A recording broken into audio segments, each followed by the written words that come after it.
A few weeks ago, I searched for strategy, a single word, on my laptop. Do you know what the results were?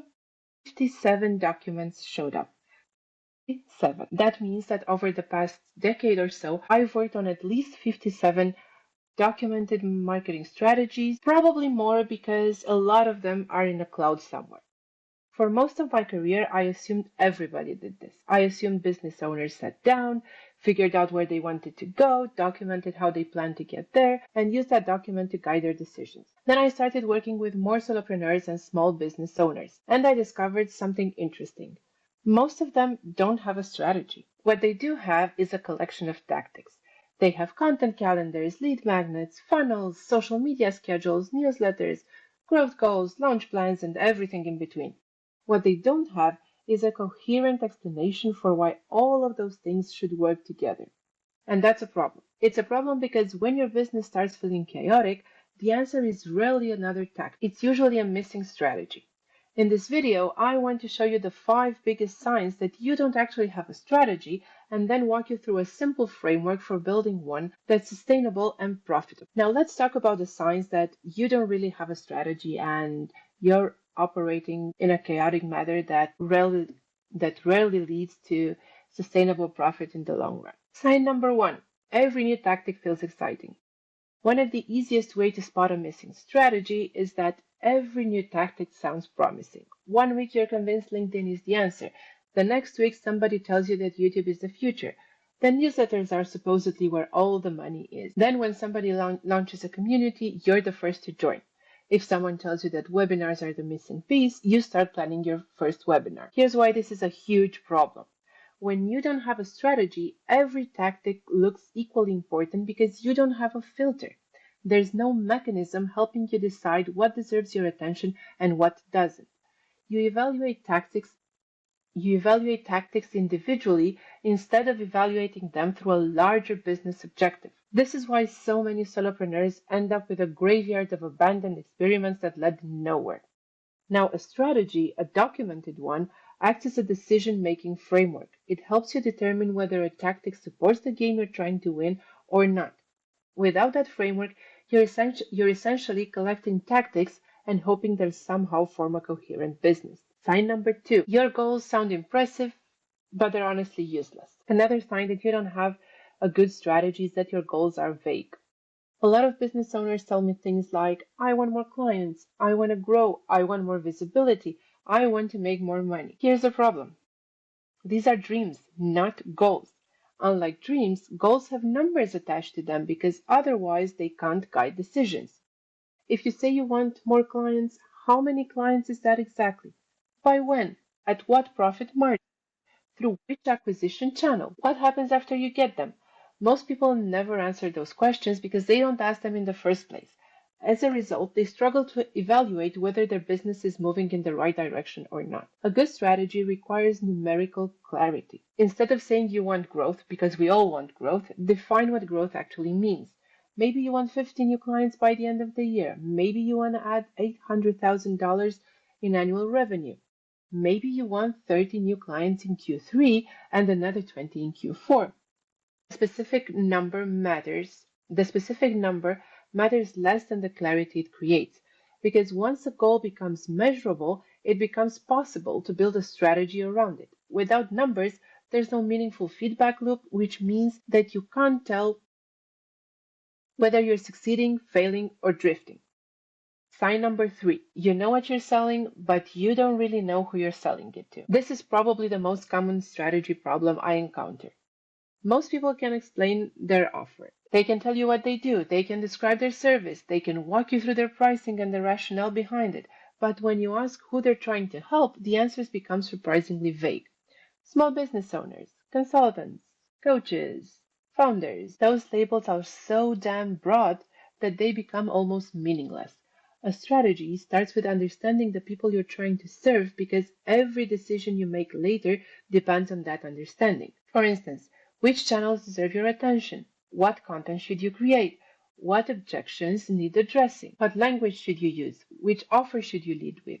Every one of those decisions becomes easier when you truly understand your audience. The strongest strategies start with customer reality. Who are these people? What do they need? What problems are they trying to solve? Where do they spend their time? How do they describe their challenges? The clearer your answers become, the easier everything else gets. Without that understanding, marketing becomes guesswork. Sign number 4. Your tactics aren't connected to customer reality. This is where a lot of solopreneur businesses waste enormous amounts of time.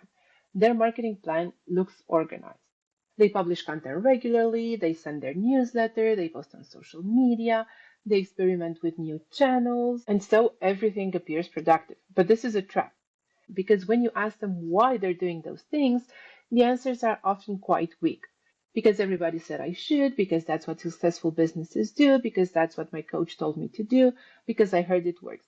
Those are all borrowed assumptions, not strategic actions. A lot of marketing plans are simply collections of activities where the tactics exist independently from the audience they're supposed to serve. Now, imagine two businesses. The first one decides to publish content every week because content is supposedly important. The second one identifies three major customer pain points and two common objections. They build content specifically around those pain points and objections. The difference between them is that the first business is creating content. The second business is solving problems. That's a huge difference because good tactics cannot exist in isolation. They emerge from a deep understanding of the audience. If your customers prefer blogs and YouTube videos, your tactics should reflect that. If they distrust advertising, your strategy should reflect that.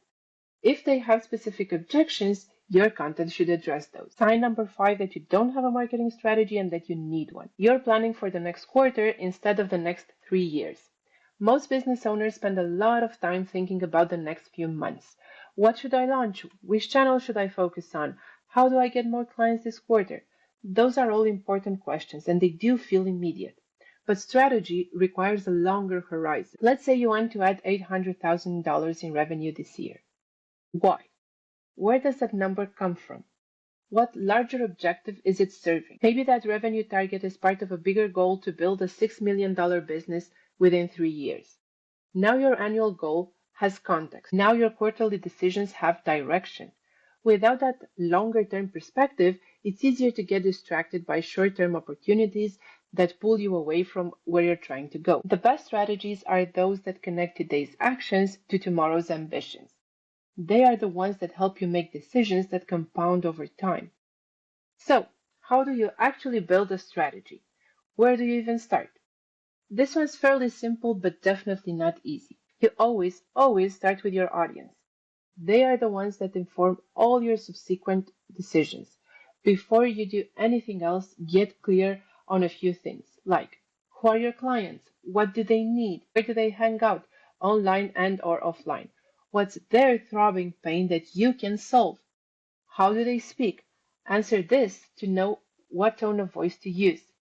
When you outline your ICP, your buyer persona, your best fit client, or whatever else you want to call it, get specific. Use census data, research reports, interviews, anything that helps you understand the size of your audience and what they struggle with. A word of caution here, though. Avoid extreme niching down. It's hard to scale businesses that cater to tiny audiences. So, if you're looking to build more than a side gig, you're going to need a larger pond to fish in. The second step of building a marketing strategy that you'll actually implement and that will actually be profitable is to think about your goals. I've said before that goals are dreams with numbers attached to them. Now that you know whom you're serving, it's time to think of yourself. What do you want to achieve? Again, get specific and add numbers to your goals. You need to be able to track progress. Let me give you an example. A bad goal is we need to get more clients this year. A good goal is we need to onboard 50 new clients by the end of the year. An excellent goal is we need to onboard 30 new clients in Q3 and 20 in Q4. Another example. Bad goal. We need to grow. Good goal. We have an $800,000 revenue target this year. Excellent goal. We need to add an extra $65,000 each month. Why do I insist on the numbers? Because more and growth are devoid of meaning and unactionable. When you add numbers to your goals, you may realize that they are unrealistic. For instance, it may be challenging to onboard 30 new clients in a quarter if historically you've only been able to onboard 10 each quarter. The opposite may be true as well. An extra $65,000 may be aiming too low if you have a solid client acquisition or upselling program. Plus, you can track your progress. If Q3 is nearly over and you only onboarded 15 clients, you will have time to rethink your strategy for the fourth quarter. And finally, your goals need numbers because it's easier to spot which tactics work and which don't. The next part of your marketing strategy should be channels and tactics. Now, how do you get those 50 clients by the end of the year? And what's going to convince them to buy? This is where all the hard work you put into audience research starts to pay off. By now, you should know where they like to hang out and what type of content they consume. It's time to pick your hero and give it a name. Traditionally, you have 5 big approaches to choose from. Your strategy can be content-led, which means you attract clients through the content that you produce. This is my personal favorite because I've built 2 businesses on content alone, and I've also worked with more than 400 businesses to spark content-led growth. While it works for any kind of business, its biggest drawback is that it does take time to work, irrespective of the channel that you choose, whether it's social media, SEO, AEO, blogging, white papers, ebooks, videos, and so on. The second approach you can take is community-led. This means that your first clients or users become your brand ambassadors. This is ideal for creators, newsletters, memberships, communities, courses, and so on. A third approach you can use in your strategy is sales-led. This one is pretty straightforward. Your biggest focus is sales. You either do it yourself or you have a team of people that calls, emails, or DMs prospects. It can work for pretty much any product or service, but you can usually find cheaper alternatives. You can also choose a paid-led approach as your main focus. This means that you'll be paying for ads and sponsorships across platforms. Again, it can work for nearly any brand in any field. However, choosing the right channel for your ads matters the most here. And finally, you have the product-led approach, where client acquisition happens through the use of your product. Community-based apps are a good example here. Slack acquired most of its users this way, and so did Dropbox. By allowing users to send invites to their peers, and better yet by incentivizing them to do so, you can put your growth on autopilot and let your clients do the heavy lifting. Of course, you can always mix and match them. You don't have to stick to a single one, and in fact, I recommend that you are as diversified as possible. But you do need to make sure that your leading approach makes sense for your ICP. Now it's time to bring all of this together. Most marketing strategies follow a Dadaist approach. The Dada current is the one where people would pull words from hats and then form a poem that theoretically made no sense. But since we're not doing art or poetry here, I suggest you use a more strategic approach. So instead of pulling random tactics from a hat, how do you make sure that the ones you choose actually serve your goals? Again, research is your best friend. When in doubt, go back to your audience and their pain points. For instance, your list of tactics could be: publish a blog post every week, post 4 times per week on social media, spend $100 a week on ads, get 1 influencer partnership per month. This is what the tactics chapter of most strategy documents reads like. But you're smarter than that, so you'll do it better.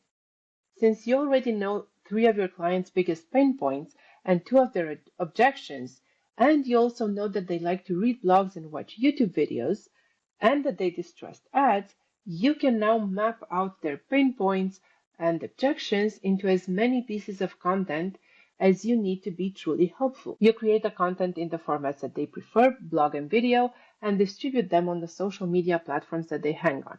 Consequently, your new list of tactics will be: add a soft pitch for your offer within each piece, address an objection in video format every week, CTA to your landing page in the video description and mention it in the video, repurpose pieces of these 2 content pillars and publish them alternatively on LinkedIn and Twitter. Partner with 1 influencer who has experienced these pain points each month. Can you spot the difference?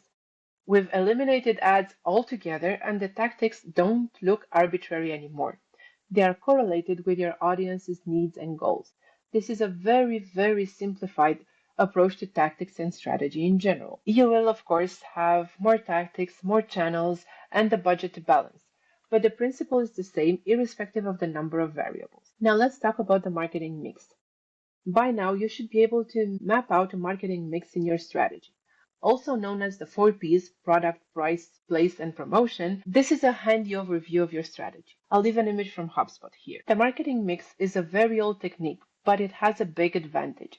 It gives you a bird's eye view over your entire strategy. While the document itself will be much larger, this summarizing exercise remains useful. Lastly, I want to remind you that your marketing strategy is a living document. It's not gospel that's transmitted from generation to generation. You can alter it, and you should, because your strategy needs to change when the context changes. For instance, when the economy takes a turn for the worse, you may want to consider recession-proofing your messaging. More importantly, your tactics aren't all going to work equally well, so you need to track your KPIs regularly so you know which of them to let go and what to replace them with. To do that, choose your KPIs wisely and correlate them with your goals. You've probably heard a lot of marketers, myself included, rant against vanity metrics like traffic, views, or social media shares. While this shouldn't be the focus of your tracking efforts, they do have their place. The quality of your content won't matter too much if there's no one to see it. So you need to start at the top of the funnel to figure out if and where the funnel is cracked. For instance, how much traffic did your blog post get? How many of those readers converted into email subscribers? How many of those email subscribers are qualified leads? How many of those leads did you close? What's the customer lifetime value for each of them? What is the cost of acquisition? Because you'll need this to figure out your revenue/profit ratio. As a rule of thumb, you can expect conversion rates between 0.1 and 15%. There are, of course, big differences between channels and industries, but this is what most marketing tactics yield, with a lower value for the top of the funnel tactics, of course. Here's an example. Let's say that your blog post got 5,000 readers. 0.5% of them converted to email subscribers. You have 25 new subscribers. Half of them are qualified leads. You have 12 qualified leads. Your lead conversion rate is 15%. This means that you now have 1.8 clients. This is just a model to show you that you need to start somewhere, and that somewhere is usually a vanity metric like traffic. One final word of caution. Think years ahead, not months. I know. We all want growth and we want it now. But thinking long term brings clarity to your short term actions as well. If you know where you want to be 3 years from now, you can break that big, hairy objective into smaller, easier to tackle goals that you can execute each month. This gives you time to steer the ship back on the right path when you stray, and everyone strays. Expect it and prepare for it. Most marketing strategies are designed for 1 year timeframes, but the objectives listed at the beginning should be part of a bigger picture. If you want to add $800,000 to your revenue this year, this shouldn't be an arbitrary number. It should be part of your strategy to reach 6 million within 3 years. Want a strategy that gets you results instead of collecting digital dust? I've built a framework that has a clarity forcing function and helps you zero in on all the crucial elements we talked about. This way, you can build your strategy in hours, not months, and you don't even have to be a strategist by trade to do it. I'm one of those, so I've made it easier for you. Download the framework below.